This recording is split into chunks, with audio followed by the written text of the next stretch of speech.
இப்படி ஒரு டைட்டில் வந்து எனக்கு தெரிஞ்சுன்னா உண்மையிலே தமிழ்ல தெளிவா ஒரு டைட்டில் வச்சிருக்காருன்னா அது டைரக்டர் தான்.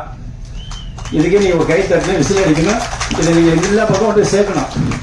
இப்பதான் அண்ணா ராஜன் பக்கத்தில் வந்து பேசியிருந்தோம். ரொம்ப நாளைக்கு அப்புறம் ஒரு சுத்தமா ஒரு தமிழ் டைட்டில் வச்சு படம் எடுத்துருக்காரு. இப்ப அவர் பேசினாரு, எல்லாம் பாத்தீங்க, எல்லாத்தையும் உங்கள்கிட்ட ஒப்படைச்சிட்டார். நீங்க தான் கொண்டு போய் இந்த படத்தில், ஏன்னா அவர் வந்து மலையாளம், தமிழ் தெரியல, மலையாளத்துல எழுதி தமிழ்ல தெளிவா படிச்சிருக்காரு. உண்மையா இல்லையா?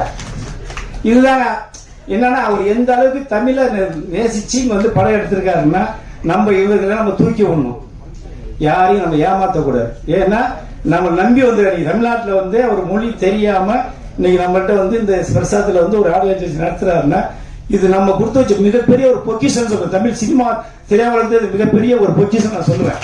நீங்க கேட்டாலும் சரி, கேட்கறது உண்மை அதான். ஏன்னா மொழியே தெரியாம தமிழ்ல வந்தா இந்தியா உலகம் முழுக்க சாஜினி சூப்பர் ஸ்டார்ல இருந்து எவ்வளவு பெரிய இந்தி சூப்பர் ஸ்டார் தமிழ்ல வந்துதான் ஒவ்வொருத்தரும் பெரிய ஆள் ஆயிருக்கான். என்னோட அண்ணா ராஜன் பெருசா பேசுறாரு, சொல்ற எல்லாருமே தமிழ்ல வந்துதான் எல்லா மொழியும் போய் ஜெயிச்சிருக்கான். எவனா இருந்தாலும் நான் சொல்லுவேன்.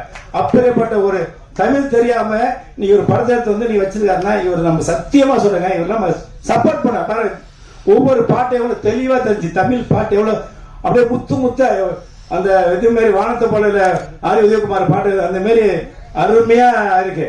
இதுக்கு இப்பெல்லாம் பாட்டுல என்ன புரியுதா? எல்லா படம் இன்ஸ்டாகிராம்ல வாயில வந்து பேசிக்கிட்டு எதையே பேசிட்டு ஒண்ணுமே புரியல. நீ யாருமே 4 சாங் அருமையா இருக்கு, அவ்வளவு தெளிவா இருக்கு. காரணம் என்ன? படமும் நல்லா எடுக்கணும் பாருங்க. டேரக்டர் தனியா, புடிச்சர் தனி, ஹீரோ தனி, ஹீரோயின். சில பேர் பாத்தீங்கன்னா அவனே ஹீரோ, அவனே பிடிச்சி அவனே சொல்லி படத்தை ஒண்ணுமே இல்லாம அதையும் பார்த்து ரிலீஸ் பண்ண முடியாம இருக்கு. ஒரு 2 நாளைக்குள்ள பார்த்தேன், தேவயானி மேடம் சும்மா சொல்லக்கூடாது பேசினாங்க. அவர் சீமாங்கெல்லாம் வந்திருந்தாங்க, ஏகப்பட்ட பேர் போட்டிருந்தாங்க, தெளிவா பேசினாங்க. அவங்க யாரு? தேவயானி. சிறு படத்துக்கு வந்து 1 வாரம் அட்லீஸ்ட் 1.5 வாரம் ஒரு 4 நாள் டைம் கொடுங்க அப்படின்னு சொன்னாங்க. யாரும் இவ்வளவு வரைக்கும் பேசிருக்கீங்களா யாராவது இது மாதிரி? எல்லாருமே சொல்ற யாருமே அவ்வளவு அருமையா ஒரு லேடிஸே ஒரு பெண்மணி, அவங்களும் வெளியூர் தான், அவங்களுக்கு தமிழ் தெரியாது, இப்ப வந்து கத்துக்கிட்டு அவங்க வந்து தமிழ்நாட்டோட திரையுலகத்தை பத்தி பேசுறாங்க. இன்னைக்கு வந்து சினிமா வந்து இவ்வளவுதான் இருக்கு. சின்ன படம் தான் கொண்டு ஒண்ணு, சின்ன படம் தான் ஓடணும், சின்ன படம் தான் காப்பாத்து சொல்றாரு. அது சுரேஷ் காமர் சொன்னாரு 11 மணிக்கு போட்டு 12 மணிக்கு சொன்னார். சொல்லாமா அவரு?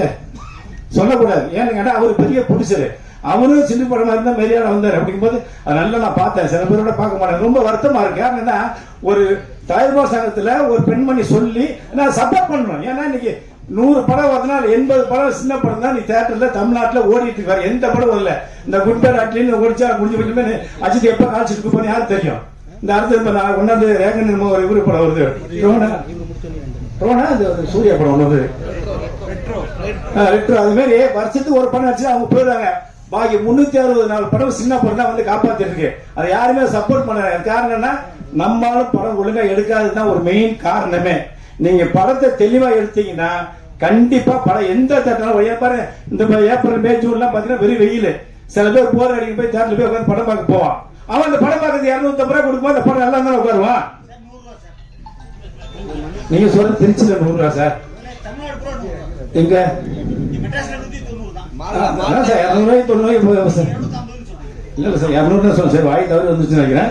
190 பைக்கு எல்லாம் சேர்த்து ஒரு குடும்பம் போறதா எவ்வளவு உங்களுக்கு தெரியும். நான் தஞ்சாவூர் தான் எல்லாம் கேட்டீங்க சார். இல்ல இல்ல நான் நீங்க சொன்னது சொல்ல வரேன்.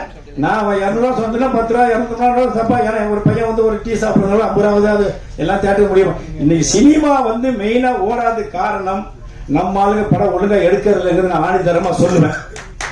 இது 100% உண்மை. நான் ஒரு சங்க தலைவராக இருக்கிறதுனால தான் நான் சொல்றேன். இல்லைன்னு நான் சொல்லவே மாட்டேன். நான் யாரா இருந்தாலும் ஓப்பனா பேசுவேன். நான் கூப்பிடும் போது 3 பேரை கூப்பிடுவேன். என்னப்பா படம் பண்றேம்மா, யாரு டேரக்டர்மா? நான் தான் பாப்புல.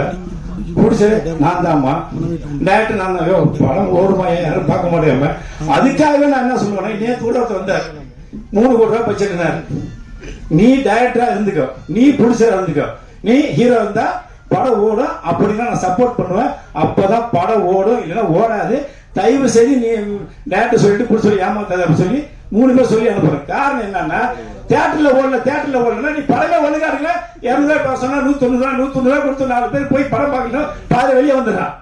நம்ம படமும் நல்லா எடுக்கணுங்கிறது தான் என்னுடைய கருத்து. இந்த சினிமா பொறுத்த வரைக்கும் இவர் இப்ப எடுத்த பார்த்த படம் அகமொழி வெளியது எல்லாமே நல்லா இருந்துச்சு. இந்த படத்தை ஓடுறது என்ன பண்ணோம், நம்ம வந்து படத்தை போய் தியேட்டர்ல பார்க்கணும். பாதி பேர் தியேட்டருக்கு வர்றது கிடையாது.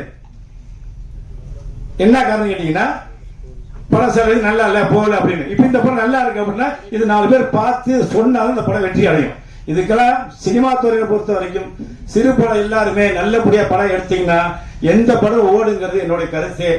அதிகமா நான் பேச நேரம் இல்லை. அதனால இனி ஒவ்வொரு படம் எடுக்கிற எல்லாருமே இனி விடுங்க. இந்த தளபதி ரஜினி சொல்றாருல பழசெல்லாம் சுட்டு தள்ளுங்கன்னு. இனி இருக்கு பெருங்காலங்கள்ல சின்ன சின்ன படம் எடுத்தாலும் நீங்க நல்லா எடுங்க, தெளிவா எடுங்க, படம் கண்டிப்பா ஓடுவோம். எல்லா தியேட்டருக்காரங்களே படத்தை போடுவாங்க. ஏன்னா அவங்களுக்கு வருமானம் இருந்தாலும் கவர்மெண்ட் டேக்ஸ் கட்ட முடியும், அவங்களுக்கு கரண்ட் பில் எல்லாத்தையும் கட்ட முடியும்னால நீங்க நல்லபடியா படம் எடுத்து வெற்றி சொல்லி மீண்டும் ஒரு முறை நன்றி சொல்கிறேன். வணக்கம்.